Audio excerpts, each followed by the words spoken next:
বিসমিল্লাহির রহমানির রহিম। আসসালামু আলাইকুম। সবাই কেমন আছেন? আশা করছি সবাই ভালো আছেন। চলে আসলাম নতুন একটা রেসিপি নিয়ে। আজ দেখাবো ইলিশ মাছ দিয়ে কচুর ঘাটি কীভাবে রান্না করে। আমি ইলিশ মাছগুলো কেটে ভালো করে ধুয়ে পরিষ্কার করে নিয়েছি। তার মধ্যে দিয়ে দিলাম 1 চা চামচ লবণ আর 1.5 চামচ হলুদের গুঁড়া দিয়ে সুন্দর করে আমি মাছটাকে মাখিয়ে নেব। হলুদের গুঁড়া একটু বেশি দেওয়ার কারণ হয়েছে মাছটাকে একটু কালারফুল করার জন্য। মাছের ভিতরে যে ডিমটা ছিল সেটা আমি বের করিনি, ডিমগুলা সহকারেই আমি ভাজবো, কারণ এটা খেতে আরেক রকমের মজা। যাই হোক, আমি একটু একটু করে সব কিছুর মধ্যে হলুদ মরিচ লাগিয়ে নিচ্ছি। এই হলো কচুর বই। এই কচুটা আমাদের বাড়ির থেকে আনা, কিছুটা রেখে দিয়েছিলাম, সেটা এরকম মানে একটু শুকিয়ে গেছিলো, তবুও কিন্তু এটা খেতে অন্যরকম একটা মজা, যেহেতু বাড়ির কচু। যাই হোক, আমি কড়াইয়ের মধ্যে তেল দিয়ে আমি এক এক করে সব মাছগুলো দিয়ে দিচ্ছি। আর মাছগুলো আমি বেশি ভেজে নেব না, হালকা করে ভেজে নেব, কারণ বেশি ভাজলে মাছগুলোর মানে একদম মচমচে হয়ে গেলে এটা খেতে ভালো লাগবে না, মনে হচ্ছে মাছ ভাজাই খাবো। কারণ যখনই কোনো সবজির সাথে মাছটা রান্না হয় তখন হালকা ভাজা দিলেই ভালো হয়, কারণ ইলিশের গ্রানটা তেল থেকে যায়, নাহলে ভাজা ভাজা একটা গ্রান চলে আসে। যাই হোক, তবু আমারটা একটু ভাজা মনে বেশি হয়ে গেছে, উল্টিয়ে দিচ্ছি আমি। আর একটু হয়ে গেলে আমি মাছ ভাজাগুলো নামিয়ে নেব। বিশ্বাস করেন, একবার শুধু এভাবে কচুর ঘাটি ইলিশ মাছ দিয়ে রান্না করে খেয়ে দেখবেন।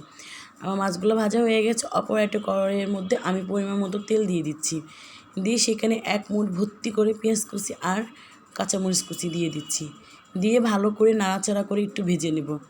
তারপরে দিয়ে দিলাম একটা টমেটো ছিল, সেটার অংশ আমি চিপড়ি রসটা শুধু দিয়েছি, দিয়ে নাড়াচাড়া করি। তারপর দিয়ে দিলাম আদা বাটা 1 চা চামচ, রসুন বাটা 1 চামচ, আর হলো পেঁয়াজ বাটা 1 চামচ দিয়ে মশলাটাকে ভালো করে নাড়াচাড়া করে। ইলিশের মধ্যে বেশি মশলা দেওয়ার কোনো প্রয়োজন নেই, তাহলে আবার ইলিশের গন্ধটাই পাওয়া যাবে না। এটা মশলাটা ভালো করে নাড়াচাড়া করে দিয়ে দিলাম 2 চামচ ভর্তি করে মরিচের গুঁড়া, দিয়ে দিলাম হলুদের গুঁড়া, আর দিয়ে দেব জিরার গুঁড়া, আর দিয়ে দেবো স্বাদ মতো লবণ, দিয়ে ভালো করে মশলাটাকে আমি নাড়িয়ে চাড়িয়ে নিয়ে কষানো, একটু পানি দিচ্ছি, এটা আমার নিয়ম। এরপরে কষিয়ে এটা 4 মতো কষিয়ে আবার একটু পানি আমি দিয়ে নিলাম, দিয়ে আমি 2-3 মিনিট ঢেকে মশলাটাকে কষিয়ে নেব।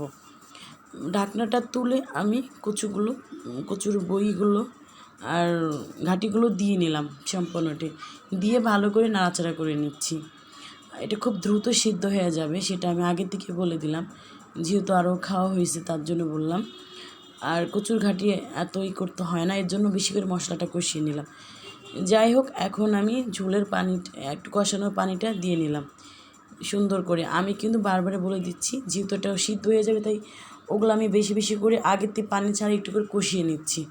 যাই হোক, কষানোর পানিটা দিয়ে 2-3 মিনিট ঢেকে রেখে তারপরে কষিয়ে নিয়ে ঢাকনাটা তুলে এখন আমি ঝোলের পানিটা দিয়ে দিচ্ছি পরিমাণ মতো, বেশিও না কমও না, যেহেতু এটা এক রকমের আটা আটা টাইপের হয়ে যাবে।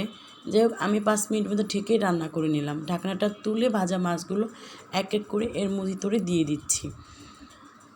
আমার তরকারিটা খুবই তাড়াতাড়ি হয়ে যাবে, দেন হয়েও গেছে। আমি মাছটা দেওয়ার পরে ঢেকে কিছুক্ষণ রেখে আমি নামিয়ে নিব।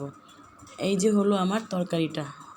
যাই হোক, তরকারিটা আমার হয়ে গেছে। অবশ্যই কিন্তু কমেন্ট করে জানাবেন আমার কচুর তরকারিটা কেমন হয়েছে। একটা লাইক, কমেন্ট, শেয়ার তো অবশ্যই পেতে পারি, তাই না? সবাই ভালো থাকবেন। আল্লাহ।